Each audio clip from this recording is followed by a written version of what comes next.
One of the ways that you'll be completing assignments in this course is via the study plan. So to access the study plan, once you're in MyMathLab, locate it on the left-hand side. And the study plan has three main views. It starts off with recommendations, which show you some of the upcoming assignments that you have to work on. Also, if you scroll below, shows you some recently mastered topics. So I worked through one exercise to get something to show you in that category. I'll show you a few more things in the study plan as well. If I go into progress, then I'm going to see a little chart about what topics I have worked on, what my recommended study is. So I can see that I have one of these topics mastered, and there are 3 more that I have not yet mastered. And so eventually, you'll be able to see these fill up as we master all of the topics. If we look at the all chapters view, sometimes the recommendation only shows us too tight of a view, something just right beyond. If you need to move a little beyond that, the all chapters view can help with that.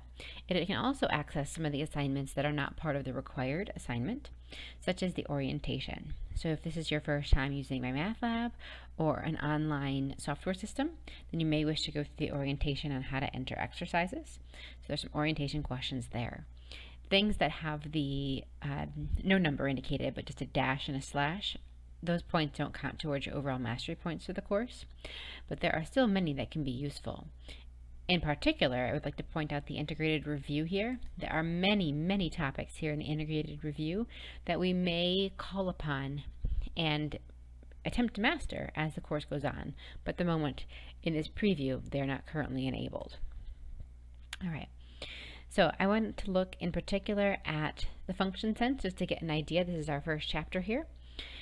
Just an idea what it might look like. And I'm going to switch a couple of views here and see it a few different ways. So since I'm already in the all chapters view, I'll go ahead there and look at it. If I click on the expanded function sense and select the first activity here, I can see that there are several things in this activity that need to be mastered. I need to master how to identify inputs and outputs involving 2 variable quantities. That's the one that I already worked on. So you can see it has the cap right there, signifying that that one is mastered. I already did that. Now, the ones that have the push pin are things that are not yet mastered. And so I need to master writing and interpreting a function using function notation. I also need to master identifying a function relationship between 2 variables and using a table to numerically represent a function relationship between 2 variables. So I have a few options here. I can directly try to master one of these. If I have already achieved some skill through the text or through previous experience, I can attempt to master them right away. If so, I will choose the objective that I wish to master. I've already done the first one before I started this video just as a test. And so now I could choose the next one and attempt to master that by using the Quiz Me button. Or if I wasn't quite ready to show mastery on it and I wanted a chance to practice first, I could practice some of these assignments by clicking on them. They would open up in a new window. All right, so that's just opening up the practice view and showing me what these might look like. So this particular question is a multiple choice. Many of them are free entry.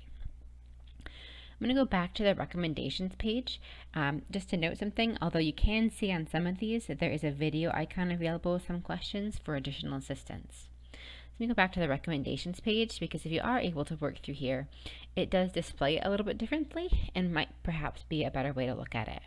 So in my recommended objections here for 1.1, it's not going to show me the one that I've already mastered. You can see that down here. So if you do want to see all of the mastery points, you may need to flip between these buttons. Okay. Now in the ones that I do need to master, in my recommended objectives, I can see what the topic is, and I can have an opportunity to practice or to take the quiz right away. And I have an opportunity on some of them to watch a recommended media clip, a short video clip that introduces the topic. Sometimes that will help and allow me to do the quiz right away. Sometimes I'll still need additional practice. If I don't score well in the Quiz Me the first time, if I don't pass the mastery, it'll just lock the quiz out until I do complete the recommended practice. Once the practice is completed, the quiz will open back up and we'll be able to attempt to remaster that topic.